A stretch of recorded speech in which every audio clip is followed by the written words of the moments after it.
Hello everyone, welcome to my channel. આજે આપણે બનાવીશું પાણીપુરીની પૂરીની રેસિપી।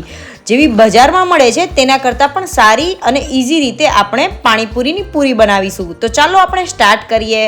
તો સૌપ્રથમ અહીંયા મેં 500 ગ્રામ જેટલો રવો લીધો છે, તેમાં હું અડધા બાઉલ જેટલો મેંદો યુઝ કરું છું અને આપણે તેમાં પાણી એડ કરતા જઈને આપણે લોટ બાંધી લેવાનો છે। અહીંયા આપણે લોટ બહુ કઠણ નથી બાંધવાનો, થોડોક ઢીલો લોટ બાંધવાનો છે અને લોટ બાંધીને તેને સેટ થવા માટે 10 થી 15 મિનિટ માટે આ લોટ ઢાંકી દેવાનો છે। તમે જોઈ શકો છો કે હવે આપણો લોટ સરસ રીતે બંધાઈ ગયો છે, તો તેને આપણે 10 મિનિટ માટે ઢાંકી દઈશું, જેથી લોટ સેટ થઈ જશે।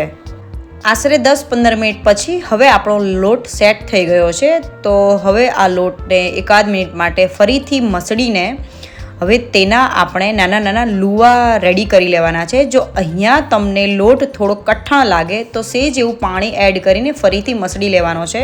તો અહીંયા નાના નાના લુવા રેડી કરી લેવાના છે અને આ પાણીપુરીની પૂરી આપણે વણીને નથી બનાવવાની।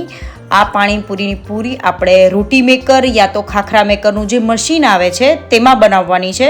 તો આ મશીન આવી રીતનું આવે છે, તમે જોઈ શકો છો, આ રોટી મેકર છે અને એમાં આપણે પાણીપુરીની પૂરી બનાવવાની છે। તો હું તમને એક વખત બતાવી દઉં કે આવું મશીન આવે છે, ખાખરા મેકર યા તો પૂરી મેકર બંને મશીન ચાલે છે।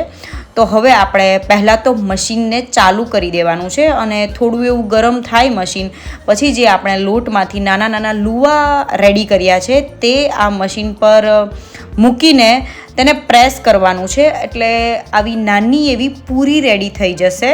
તો તમે તમારી સાઇઝ પ્રમાણે નાના મોટી પૂરી રેડી કરી શકો છો અને આ પૂરી સેજ એવી શેકાઈ જાય છે આ મશીનમાં।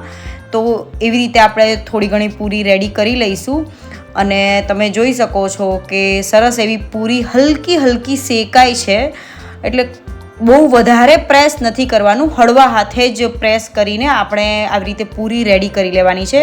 અને હવે આ પૂરીને આપણે ગરમા ગરમ તેલમાં ફ્રાય કરવાની છે અને આ રીતે પાણીપુરીની પૂરી કરવાથી બધી પૂરી સરસ ફૂલાઈને દડા જેવી થાય છે। તો હું થોડી એવી પૂરી રેડી કરી જ લઉં છું અને અહીંયા તમને એવું લાગે કે વધારે મશીન ગરમ થઈ ગયું છે તો વચ્ચે તમારે મશીનને ઓફ કરી દેવાનું છે। તો હવે ઘણી બધી પૂરી મેં આવી રીતે રેડી કરી લીધી છે, તો હવે તેને આપણે ફ્રાય કરી લેશું। તો અહીંયા ગેસની ફ્લેમ આપણે લો ટુ મીડિયમ જ રાખવાની છે અને તમે જોઈ શકો છો કે બધી પૂરી સરસ ફૂલાઈને દડા જેવી થાય છે। આ રીતે પૂરી કરવાથી પૂરીમાં સેજ પણ તેલ પણ નથી રહેતું અને મળવાની કે એવી કોઈ માથાકૂટ નથી, અને જેવી બહાર મળે છે તેનાથી તો ક્યાંય સારી પૂરી તમે ઘરે રેડી કરી શકો છો। તો સરસ રીતે બંને બાજુ આ પૂરીને તળી લેવાની છે અને પછી તેને બહાર કાઢી લેવાની છે। તો આવી જ રીતે બધી જ પૂરીને આપણે રેડી કરી લઈશું। આ પૂરી બનાવવામાં મેઇન જે મહેનતનું કામ છે એ લોટમાંથી લુવા બનાવવાનું જ છે, બાકી તો પૂરી બહુ ઇઝી રીતે રેડી થઈ જાય છે। તો તમે જોઈ શકો છો કે મેં બધી જ પૂરી બનાવી લીધી છે અને એક વખત આ રીતે તમે પાણીપુરીની પૂરી બનાવી જુઓ, હું ગેરંટી આપું છું કે તમે બહારથી પાણીપુરીની પૂરી લાવવાનું ભૂલી જશો। એકદમ ક્રિસ્પી રેડી થાય છે, જરાક પણ તેલ નથી રહેતું। જો તમને મારી આ રેસિપી પસંદ આવી હોય તો વિડીયોને લાઇક ઓર શેર જરૂર કરો, મારી ચેનલને સબસ્ક્રાઈબ કરો, સાથે મને મારા ફેસબુક પેજ સ્નેહા પીપરિયા વ્લોગમાં પણ ફોલો કરો। થેન્ક યુ, જય શ્રી કૃષ્ણ।